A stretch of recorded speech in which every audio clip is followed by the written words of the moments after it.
Should people be buying real estate at 19 years old? You're 21 now. Absolutely. Looking back at 2 years of experience. Buy it at 18. I love this. You bought at 19, and your biggest regret is you didn't buy younger.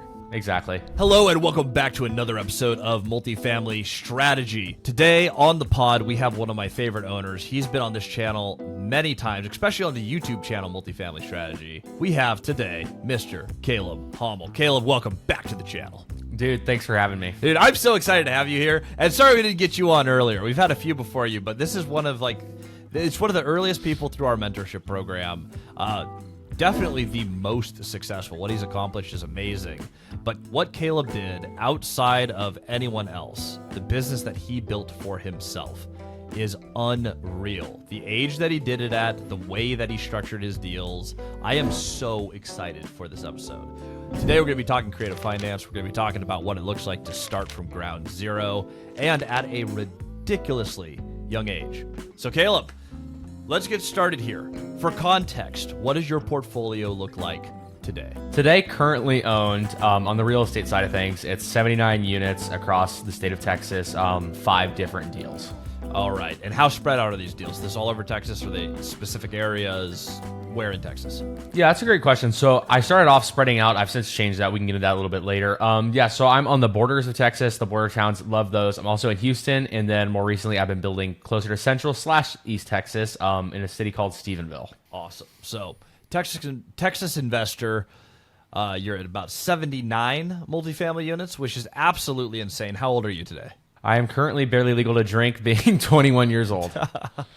All right, 21 years old, 79 units. Caleb Hommel, where did you start?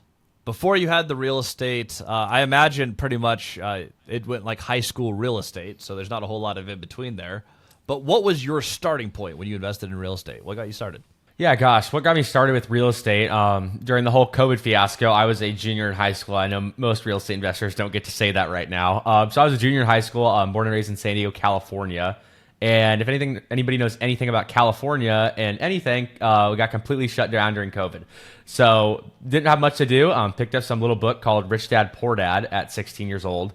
Started reading through that, and then after that, the plan was, hey, I'll finish high school, go to college, get a high W-2, maybe buy some duplexes in a few years. Turns out went a lot faster than that.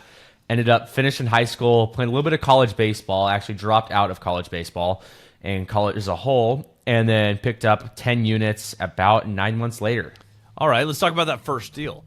So you graduate college, or not graduate college, you graduate high school, you go to college, you drop out. Did you just immediately go buy real estate, or what were you doing between I dropped out of college to I own a 10-plex? Like that, I think for most people, that's a crazy big jump. And you were 19 or 20 at that time? Still 19, okay. Just turned 19. So you're a teenager, you drop out of college. How does one get into their first deal, and what did that look like for you? Yeah, that's a great question. So I started out, plugging you here. I started out learning with you through Multifamily Strategy. Joined it. It was a lot different back then. I mean, I'm sure you remember every single payment I made would bounce in the red every single time, and then you'd give me a week with DoorDash to make it up. So yeah, I started out, was making calls all the time. I decided to go the broker route, which I highly discourage now, where I'm currently at my business. So I think I called 1,000 brokers throughout the state of Texas, was just hammering the phones over and over, underwriting every single deal. And this is when the market's red hot, right? Like this is like 3% interest rate, like ridiculousness, where every broker's like, and every owner's basically like, why would I ever sell or finance when you can just go get debt cheaper at a bank? And then so it's an interesting workaround being like, I'm actually 18 or 19 years old and can't get a bank loan. So just beat my head against the wall over and over and over again. Finally found a deal. After about 9 months of cold calling, I'd get up, cold call from 7 to 3 o'clock, calling brokers and owners. And then from 3 o'clock to about 9 o'clock every single day, I'd go out and do DoorDash to make money to pay for the course and to live. Dude, that is insane. So the first deal is 10 units. What did that deal actually look like? What were give us some of the details here. What are the terms of the deal, and why the heck would they sell to a 19-year-old? Yeah, so terms of the deal, so it's 10 units in the city of McAllen, Texas, growing super fast. Love it down there. So I got 10 units for $900,000, 10% down, 4% interest on a 45-year amortization. So it's basically interest only if we're going like that payment-wise. And then on top of that, the coolest term I've ever used in a deal was 6 months of no payments. So I closed on the deal, had 6 months of no payments. And to your point, why would anybody ever do this for a 19-year-old? They didn't really know I was 19 at the time we were negotiating. Nothing of dishonesty there, but it's when you learn the lingo, you know what you're talking about. You can run your numbers, you can run your math, you can negotiate. The age doesn't really become a factor. I mean, currently where I'm at, I never get pushed back for my age when I'm doing these kinds of deals. Well, and I think you said something really important there. Why give information they don't need? Is your age material to doing the deal? No. Absolutely not. It doesn't matter. Here's what you did. You instilled confidence. You said, I understand what the deal is. I understand what you're looking for. And here is what I would need to make the deal work with the pieces that you gave me that I need to close this. And he closed the deal. That's fantastic. Exactly. Now, on that deal, did you buy that yourself? Did you have partners? What was the structure of that deal? Yeah, so I had partners on that. Being a 19-year-old who's in the red every single month, turns out I don't have $90,000 to go put as a down payment.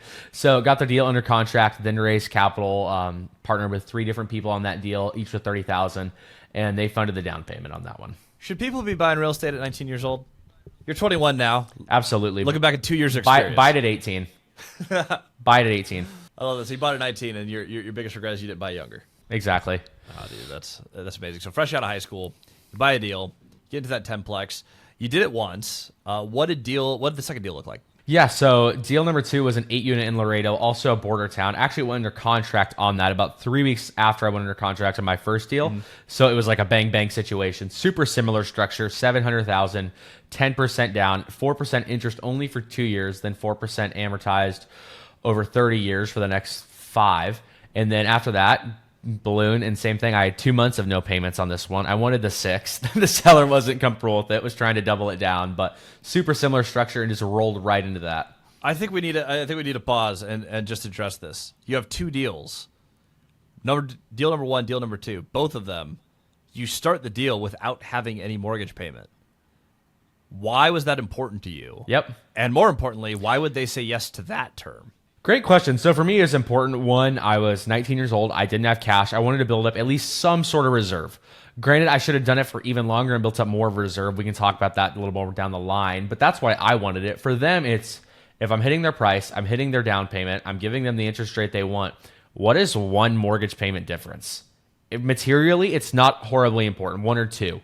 For the other one, 6, I hit all of his goals, and we were negotiating an interest rate, and he didn't care about getting paid for 6 months. I was giving him a fat down payment, and I'm giving them a big chunk of cash up front. Why would they care about 1 to 6 mortgage payments? It's not that big of a deal when it comes to the whole scale of the deal. 100% agree. So you can buy a deal, and if to make it work, all you have to do is just not pay your mortgage for a little bit of time. There's a way that you can put this into a contract. What does it look like to, 1, ask the seller about that?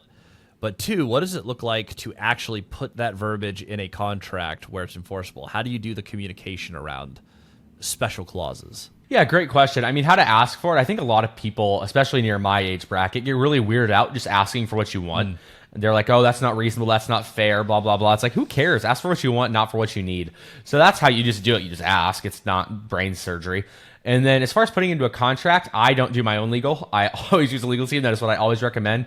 But you always do your own legal review. And so in the contract, it needs to be specified that you don't pay your mortgage, because the last thing you want is somebody taking advice from this video or podcast and not paying their mortgage for 6 months and losing their property. That is the last thing we want from this. Newsflash, you do actually have to get that approved by everyone and the lawyer. You sign for that. You do that. That move has been deemed the Hommel hack. That is a Caleb Hommel original clause, and it is something that I used on a hotel conversion deal, because when we emptied the hotel, there's no revenue. If you're trying to protect revenue, that is an easy way to do that. It's like, hey, I need a few months to transition it. I'm bringing it from hotel to multifamily. While it is empty, can I have a minute to go ahead and get my project started without having the capital outlay? I got them the price they wanted on the terms that I needed. And I took that right out of Caleb's playbook, which I think is really important to emphasize. I am a fan of free mentorships, of books, of paid mentorships, of learning in any way that you can how to play the game from other people. However, at the end of the day, you have to stand on your own 2 feet, and you have to be able to write your own, you have to be able to write your own deals and operate on your own. Caleb went out, regardless of who he learned from, the application and the ideas he came up with, it's Caleb's business, which is what you've done at 19 is incredible. It took me another decade to start buying real estate, and I started a lot smaller than you did. I started with a duplex and then a second duplex. You started with, 5 side-by-side duplexes on one parcel. I mean, that's insane. Yeah, it didn't suck. Talk to me a little bit about your baseball career. I'm very curious about this. So you and I have the advantage of knowing Caleb here, but you had a baseball career that you took very seriously through high school. It's my understanding that you were one of the top teams in the country, correct? Yeah, we weren't bad. I mean, basically with baseball, so for lack of a better term, I sucked my freshman year, sucked my sophomore year, backup, whatever. Junior year was California during COVID, and again, everybody knows what happens. California completely shut down. Texas didn't, though, I heard, which is awesome. Big reason why I'm here now. And then senior year, yeah, exactly, house is being built. Senior year didn't do too bad. And so kind of the big lesson that I learned from baseball, I think I've carried into business currently, is it doesn't really matter where you start. If you just outwork everybody, you're just going to win. That was the biggest thing. These guys I was sitting behind all through high school, eventually I was the one playing over them, starting over them, having the success. And that just came, that was 3 grueling years of every day wanting to quit, wanting to give up multiple times, more times than I can count. And it's just showing up the next day and keep showing up. And I've carried that into business every single day. There's days where it's hard. There's days where it sucks. And it's just, okay, dust myself off, get back up, and we're going to go. I love it. I was going to ask, how does that apply to business today? But you pretty much answered it. You have the attitude of like, were you the best player on your team? No. Okay. And you said that you sucked your freshman year. So you didn't come in naturally the most talented. Absolutely not. I mean, I'm 5'10" and bulky. I'm not the guy who's 6'4", 215, runs a 4 flat, throws 90 miles an hour. That just wasn't who I was. Has that related to you in business as you're buying real estate and as you're operating? Has the fact that it's like, hey, I'm younger and I'm different than other investors, has the mindset of, hey, I'm not a traditional baseball player and I'm still going to exceed, does that translate 1-to-1 into doing business? I don't know about 1-to-1, but very close, right? I mean, when you're coming in, it's always kind of a chip on my shoulder. Like, proving people wrong isn't the reason I do it, but it's also a really nice bonus to doing it, right? It's like, oh, you're like, what are you doing? You're an idiot. Go back to school. Go get a 9-to-5. Go work at a restaurant. Like, who are you going to tell me what to do? Kind of thing. And so just carrying the chip on my shoulder in baseball, kind of same thing translating to business. And if you dig that well a little bit deeper every day, you look back 100 days and you're like, wow, I can go so much farther than I did. I mean, for instance, something you do that we've talked quite a bit about, the 90-day burn. And it's like the same thing. You just dig that well a little bit deeper. You just go a little bit farther than the next guy. And then you look back after a certain amount of time and you're like, I can just outwork everybody, and I just have new skills that these other people haven't developed from staying in their comfort zone too long. Why is success so important to you? Like that's what I'm hearing here is that you have a drive that other people don't have, and you have this chip on your shoulder, your expectation for yourself that's different than other people, and has resulted in a portfolio that is larger than other people, especially in your age bracket. So what does success mean to you, and why is it so important to you? Yeah, when I was starting out, it started out very so service level, I guess, very like worldly, I guess is the word you could use. I just wanted nicer things, wanted a nicer life. One thing that hasn't changed, I still want to provide for my parents, still want to provide for a future family. Nothing's ever going to change that. A big thing that's changed in the last year and a half is when I met this guy named Jesus. And there's just something bigger than business. It's not just about the money here. You can't take it with you. And it's just giving back and glorifying his kingdom is the biggest reason I do it now. And just sharing the gospel to people who are trying to get started with business as well. Well, there's a mindset difference there, right? The way that you frame the way you live your life, everything. Your beliefs. And this is, and honestly, it's for people of all beliefs. I happen to share a belief with you, but your faith and the way that you see the world is going to affect the way that you interact with everyone and everything that you do, regardless of who you are. That is something that's going to play a massive role. And so the framework in which you operate does change everything. I found that super true in my life. I'm like, okay, if I believe that there is more to life than just what I'm doing right here, then this absolutely can't just be about making more money. And it can't just be about buying more apartments. You can love the game, you can excel in the game, but that's a great question. So in the framework of money and in faith, and this is general for everyone, but in your life, how has your faith and your perspective affected the way that you go about business and real estate? I mean, great question, right? So when I started out, like I said, I was just fully in the world, didn't have a faith, like just didn't believe in anything, just believed I was here and this is all I have, and I just got to outwork everybody and have everything in the world, and I'm just going to keep buying all these extra things, yada, yada, yada, yada. And since that's changed about a year ago, it's changed just how I live my life and what's been most important to me. With the things with faith and money tying in together, it's like being a good steward of my finances has become more important to me than ever. Hey, where should I put this? Is this the right decision to make? Am I glorifying God when I do these things? That's how I pretty much approach every single decision in business. And like you said, it's like you don't have to buy every apartment. Like, heck, I've got 4 more deals on the table right now looking at more apartments and like going bigger and scaling. And awesome. I'm not bad at the game. I understand at least a little bit how to play the game at my age. But it's like, why am I doing this? Who am I giving back to? And that's what's really changed my perspective on why I even do anything I'm doing. In building your portfolio and building your business, what does cash flow look like today? Like, have you reached financial freedom at 21? Is it still building? How much cash flow is there? I mean, it's still building, right? If we're talking about real estate and business, like there is not very much stress on cash coming in whatsoever. I have things I'd like. I live where I want. I moved to Dallas. I love it here. So cash flow wise, that's not really an issue, like in the 5 figures, all that good stuff. Pumping a lot of it back into the business as much as possible just for exponential growth. But kind of where I see it going as far as that is, not really sure at this point. I mean, I'm kind of a competitive freak with a lot of things, so I like being the best. It's hard for me not to want to be the best and strive to be the best with business, real estate, whatever. But at the end of the day, it's basically just as much as I can give back and glorify God through the whole thing. Like that's kind of it. Like each person's given different types of gifts is kind of something I've really picked up on. Some people are great with like lawyers, doctors, whatever, yada, yada, yada. I'm just not bad at buying real estate. And I've just kind of done that. I enjoy playing the game. So moving forward for me, as far as end goal, I mean, it'd be cool to cross the 4-figure mark in units. That's definitely a goal. The 5-figure mark, I mean, down the line, I've got a young enough start where I have a chance to do that. Those are goals, but they're not the most important thing. I love that. And so expanding because if I'm understanding correctly, you're expanding because you are trying to do your best to manage the resources that you've been given and grow the things that are in front of you. That's pretty much it, right? Like I've been giving like the amount of blessings in my life are innumerable, and I'm in an incredible position with just the knowledge on how to buy real estate, starting businesses at a young age. And I have this ability to steward this money well and just deploy it for something bigger than just myself. That's what the goal is. It's like, heck, anybody can go out and buy real estate. That's like, cool. I would love to hit 1,000 units one day, but if that's all it is, that's never going to fill my heart.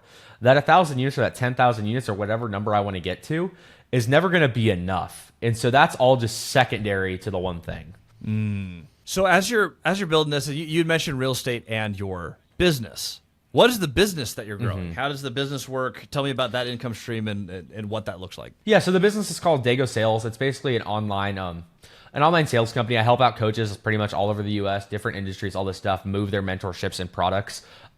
Basically social media management on top of that, Instagram, Facebook, LinkedIn, whatever, you name it. That's pretty much it. Just an online sales company essentially with social media management. That's amazing. How many clients do you have today? I am up to 5 right now. Okay. So a newer company, and I am one of those clients, which is why I was curious about your company. Caleb's done amazing stuff for me. Like what you do is insane. And I know you're very picky on which clients you will take. What does a successful client look like in your company? And why are you so picky with who you'll work with? Yeah, so I mean, I've hired and fired multiple clients. I like the same thing in business, like VAs, assistants, contractors, whatever. I've fired more people than I can count at this point. As far as firing clients, that's a little different. People are kind of like, why would you fire somebody who's supposed to bring you in money? What? As far as being picky with clients, just because there's a certain client that you has to fit a certain mold for success. The big thing a successful client is willing to market. Like if you aren't going to post any content and I'm a social media management company, turns out those things aren't going to mesh. Another big thing for a client that I see in business a lot too, I think you can attest to this, is trying to do too many different things at once. Oh, yeah. If you've got 10 to 15 different offerings, that's just not going to work. People it's like an In-N-Out menu, right? It's the easiest place to order ever because you know exactly what you're going to get when you go inside. If you're going to like some of these other restaurants where it's like 100 different items on the menu, it's like it's taking you longer to order. And it's the same thing with the customer and like business for mentorships. If like, oh, you have this option and this option, I could do this and this and this and this. It's like that just doesn't work. I need you to have like 1 or 2 options tops. And it's very simple, straightforward. And then also just the idea of being open to change. A lot of these people, I mean, in business, you can attest to this. I'm the same way with certain things. It's like, hey, this is how I do it. This is how it works. I'm kind of set in my ways. And that's very tough to do if you're working with somebody on the sales side of things. And you're like, hey, I've seen this for X amount of other people. We've generated X amount of revenue. I have case studies. This works. And there's like, nah, I'm good. And it's like, that's kind of tough to work with. Mm-hmm. Well, and that's the thing. It's too many offers. I see a lot of people do. It's incorrect pricing of their offers, or it's just general disorganization. If you want to create an online product that has actual value, these are things that I've found. I'm curious if you agree. One, I think the most important thing, if you are a coaching business, you need to be the coach. I see too many people offload it and they go, oh, I'm just so busy doing the thing. I have my past students teaching the class. It's like, no one wants to come to learn from someone who is not the one doing the thing they came to learn from. So that couldn't agree more. I think that's really important in creating community. Two, you have to have a place for community where people actually interact and build on each other. And then three, you actually do have to be very good, not just at marketing, but when it comes time to teach, you have to be a gifted instructor. You need all of those things. And your product, you essentially work with what? There's people with courses, mentorships, and do you do events? I do events. I actually love selling events. High ticket events are actually my favorite thing to sell, honestly. I wish clients stuck like it's just a high turnover thing because it's like an event isn't an ongoing thing usually. Mm-hmm. But touching on that point, you're making like your points for successful clients, right? I mean, those things aren't all equal. Yeah. Like they go in an order. Like the biggest thing for me is if you're saying you're a coach and you're offering mentorship, you need to be the one mentoring. If you're offering a pre-recorded flat fee course with no live Zoom calls, your sales are going to go down, but I don't care if you're a mentor then. If you're not offering mentorship, I don't care. But you need to be on those Zoom calls if that's what you're advertising. It's so like people like as far as like influencers go, I'm not coming to learn from Joe Schmo 39 at gmail.com. I don't care what he's done. I care what you've done. I've seen you on YouTube. I've seen your articles. I've seen your email blast. I've been following your content for years. I want to learn from you, not some guy you pass it off to. And that leaves a bad taste in people's mouth afterwards, right? And that's with building. I mean, I'm working with these guys. We're trying to build revenue streams. But we're also trying to build a brand. We're not just trying to build a one-off thing. We want like repeat business. I mean, the best recommendation ever in reviews are word of mouth. That's what we're trying to get. We're not trying to have people go into real estate events and being like, took their course and their mentorship and gosh, I feel like they did a one over on me. And it's like, that's not what we're looking for. With what you've told us in business and in real estate, you've expressed a maturity that is above a 21-year-old in how you're treating people, how you're valuing clients, how you understand the business that you're in. How did you get this way? Yeah, as far as getting where I'm at today, I mean, it was going through a lot of hard stuff. People who really have never faced adversity in their life don't really mature. And when you go through a ton of hard stuff and you put yourself in a ton of uncomfortable situations, you're going to tend to grow faster. And going from a kid with $300 in his bank account to a 79-unit portfolio and a sales company that's bringing in well into 5 figures a month, that took a lot. And getting thrust into uncomfortable situations, it's like, well, paying 5 figures of lawyer bills, for instance, like currently, it's like, that sucks. Being a 21, that sucks even more. And it's also the people you surround yourself with, right? I mean, like, obviously we're very close. I have a very tight community of older entrepreneurs, very grounded in their faith as well. And like being around those people who pour into you is super important. That's how you're going to get to that next level. But just staying with your friends from high school who are just at college, drinking, party, and whatever, that's not going to get you farther in business and get you leaps and bounds ahead. No, it's not. And having that discipline to not do those things at a younger age is the delayed gratification. And most people can't do that. And if you're one of the people who can, this is a business that you should be in. As you've learned the game, and you have 2 years of experience, but you've been through a lot. You've seen business, you've seen hiring, firing, multiple projects, renovations at a very young age. Thus far, what is the highest stupid tax that you have had to pay, Caleb? Highest stupid tax I've had to pay? Goodness, there's 2 of them. Not knowing who to partner with or why to partner was number 1. And number 2 is not raising enough money. I'll touch on number 1 first. When you're looking for a business partner, a lot of people, I see this from sales all the time, right? People are like, oh, I feel like I need a business partner to get started. Like X and Y, you had a business partner, Christian. Like other people have business partners, all this stuff. You go in together. It's like, that's not a reason to do business together. Granted, accountability partner, absolutely, I'm down for that. If you guys are like, hey, we're each doing our own separate silos, if you look at the pieces, hey, I don't think we'd be the best fit for each other. We're very similar. That's probably not going to push a partnership very far. Okay, great. Do accountability partners. Awesome. Cool. But if you're trying to mesh that together into business partners and you guys don't have the same goals, like incentives have to be aligned. You have to be running the same race. I can't be running one way and you're running the other. So that was the first stupid tax I paid. And that, kind of caused a rift in some business relationships and some personal relationships. And that was a stupid tax I had to pay. Being 18 years old, there was no way I was going to know that. So had to figure out the hard way. And then as far as raising capital, I think on the real estate side of things, people get really psyched out when you talk about like asking people for money. They're like, oh gosh, like you mean you have to like ask people you know for money for your deal, yes, how else are you going to get the money? And for me, when I was getting started, I was the same exact way. I was afraid to ask for what I needed. And it was like, not even what I wanted, it was both. I need to ask for more, and I was afraid for that. And I was like, oh gosh, I don't know, an extra $20,000 when I'm already raising six figures is going to spook some people off. It's like, no, it won't. Just go for it, ask for that. And if they say no, then you readjust. You can readjust equities, readjust pieces, readjust interest, whatever. But for me, it was not raising enough capital when I was getting started, and I had to go earn more money and then switch around partnerships, bring in some other loans to get projects finished, which was a headache to say the very least. Well, how awkward is it to raise capital, close your deal, which is step one, and then have to go back to people and say, like, hey, you know what, we actually need a little bit more money to get this done, as opposed to just asking for that money up front and never having to ask again. It sucks. I mean, I finally learned my lesson, right? This last deal I did in Stephenville, my first bank loan, for instance, raised well more than the down payment. It was 20% down. I probably raised closer to 30%. Just because we're going to have a lot of high turnover, a lot of month-to-month leases. We're going in jacking rents. We know what's going to happen. So it's there. I was like, hey, I'm actually going to take my own lessons I've learned and raise some more money for once so I am not in a pinch. And it's like, when you're onboarding a property, you understand this, especially like a bigger size deal like 26 units, a mid-sized deal, excuse me. It's like there's going to be more figuring out. It's like, hey, we got more units. We're trying to get more turnover. People are figuring out where to send the rent. Rent's coming in late. Housing checks are coming in late. We're trying to figure this all out. They're sending to the wrong place. It's like having that nest egg in that breathing room at the beginning is so helpful. Well, you just said something there that's really interesting, too. When you are actually negotiating these deals and you're buying them, everything up to this point was seller financed. You just said your last one. Hey, there's just a passing, but I don't know if everyone caught that. Bank financed. You're 21 years old. Tell us about this deal. 26 units. What bank's giving you this loan, and how are you qualifying for loans at 21 years old? Yeah, so it was a local bank in Stephenville, Texas, small regional bank. So it was 26 units for 1.6. Yeah. Also, caveat there, easiest bank experience I've ever heard of. I don't know if that was just me having all these horror stories, but it was so easy. 1% was the only fee to the bank, the loan. I was like, what? That's it? Closing costs were way lower than I expected. So that was awesome. But as far as actually qualifying for this thing, so it was $1.6 million, 20% down. So I had to qualify for 80% of that. And am I going to do that myself? Like, granted, I've built a sizable business for a 21-year-old, but in the grand scheme of things, no. So that comes from partnerships, right? You can leverage partners who have more equity, who have the track record. I partnered with a guy who's a very successful business, to say the very least, very successful entrepreneur. He could qualify for the loan a million times over. So for him, it wasn't that big of an issue.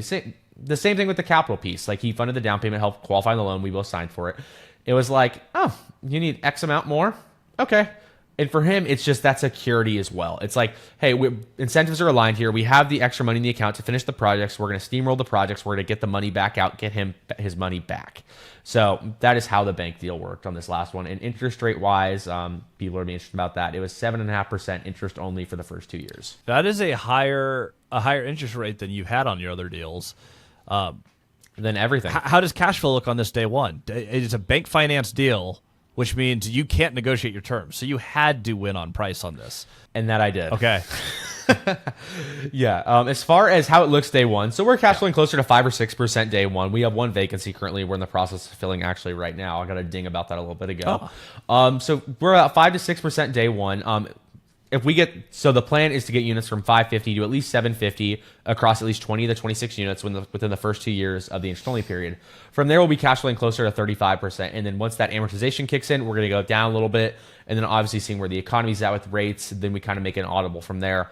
But the thing is, we're going to be cash flowing a ton when we go amortized at 7.5% interest only, or 7.5% amortized over 30 years, excuse me. If rates come down, awesome. If they don't, we still have a stellar deal on our hands. So that's nice. Kind of the benefit of higher rates. If you make your deal work with a higher rate, if rates ever come down, you're like, I'm set. Oh, let's talk about that. If you can make your deal work in today's market, that's why I love markets like this. People slow down. You have less competition. You come in. If rates are the problem, it is the best time to buy. People who bought wrong are going to get wiped out. People who didn't fix their variables going to get wiped out. So opportunities come on market. You lock in things where they work on today's numbers, which is what you did. You get paid to wait. Now, if interest rates go up, your interest rate's fixed on this, right? It's fixed term or fixed rate? Absolutely. Okay. So you fixed your variables. So interest rates go up, your cash flow stays the same. Interest rates go down, all of a sudden your valuation goes up, your cash flow goes up because you can go ahead and refinance, cash out refi, pay off the investor. Your worst case scenario is your deal that works today continues to work into the future throughout the entire term. Your best case scenario is if rates go down, which you never know, but I think probably in the next, within the next 2-3 years, we'll start to see rates come back closer to the fives. We'll see. A lot happens in a few years. But if they go down, your deal is now better. Buy when rates are high, but only buy deals that work. What's a deal that works for you, by the way? What constitutes a deal that works for Caleb Hommel? Gosh, it was a lot different at the beginning, right? At the beginning, I probably would have saw this deal day one and been like, I don't know. Changed a lot. So we touched on this earlier, went from statewide in Texas to now very centralized in eastern/central Texas, very centralized there, right outside the Metroplex area down to roughly Austin. I get kind of in that area is my sweet spot. So very centralized there, looking at only deals there. So one, it's got to be there. If it's not there, I'm probably not interested. I actually got to send a deal in West Texas today, and I'm like, ugh, no thanks. Great. Actually, numbers make phenomenal sense, but decided to pass. So that's number one is location. So got a lot more centralized, a lot more localized. And then on top of that, it's helped me understand markets way better. I know where I'm investing. So it's like, hey, I can look at this deal. It's 6%, 7% day one, whatever. And I can look at it and be like, hey, these rents actually should be $300 higher. I'm going to go 200 conservatively, let's say $100 below market today. And you're going to that's not even factoring in for 5 years of rent growth during that time period. So, the big thing for me is change to a lot more upside on deals as well. I'm not looking at deals that obviously I want to slay it on terms day one. But now my thought has changed to looking for a lot more upside on the back end of them as well. What do you think you're the best in the world at? For all the things that you've done so much right for the age that you are, and you've learned from your mistakes, which is fantastic. But as you are growing and developing, what is Caleb's superpower, and how has that affected your business, both in real estate and in your sales company? Yeah, gosh. I was going to go with a different answer, but honestly, I think I'm the best opener in the world. I can just open opportunities out of nowhere. Granted, working on the closing, fine-tuning that, but the benefit of being an extrovert is I never shut up. So I just always talk to people what I'm working on. Like for raising capital, it is the easiest part of my business. I'm always talking about what I'm working on. I can never shut up about real estate, never shut up about business. So I'm like, hey, you remember we were talking about X, Y, or Z? You were interested. Yeah, I have an opportunity. Okay, how much are we looking at? We're looking at $400,000. Okay, cool, I'm in. And it's like, bang. It's like, okay, talking to sellers, like different sellers down in Steveville, going down there all the time still. Hey, you remember we were talking about this? I had this idea. Would you be open to this?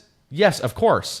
And just never shutting up opens up so many doors for me. It's always talking, always being on the phones, always doing something has completely changed my business and opened unlimited amount of doors and blessings. Dude, that is absolutely fantastic. If someone wants to follow up with you, and I'm going to ask this in two parts. If someone wants to learn more about your real estate or just connect with you, where would someone find you? Yeah, easiest way to do it is caleb.hommel on Instagram. You can shoot me messages on there. I'm usually pretty active. Okay. And if you are an online presence, you have a course, an event, if someone's interested in learning more about your sales company, how would they contact you for that? Yeah, reach out with the sales company. One, you can go on Instagram, or you can email me at caleb@Dago Sales. That's caleb@DAYGO sales.com. I'm always on there. You can reach me at any time. Perfect. We don't endorse any company on this channel, but I will say this. Caleb has absolutely exponentially grown my business. He is a freak of nature. If you're considering needing this team, and this is a missing piece of your universe, absolutely just send them an email and see where it goes, because they are phenomenal to work with. So Caleb, thank you for all that you do for me. If you are a fan of the channel, if meeting owners is something that is, maybe you don't have time or you want to learn more on the road, this podcast is about meeting owners for you. We meet the best, the brightest, people from all walks of life, different portfolios, different strategies. We interview the owners here on Multifamily Strategy. Like, follow, and listen anywhere you listen to podcasts. And if you want the full video episode, go to YouTube, Multifamily Strategy. Follow us there. That's a wrap. This is an episode. Caleb, thank you for joining, and we will see you all on the next episode.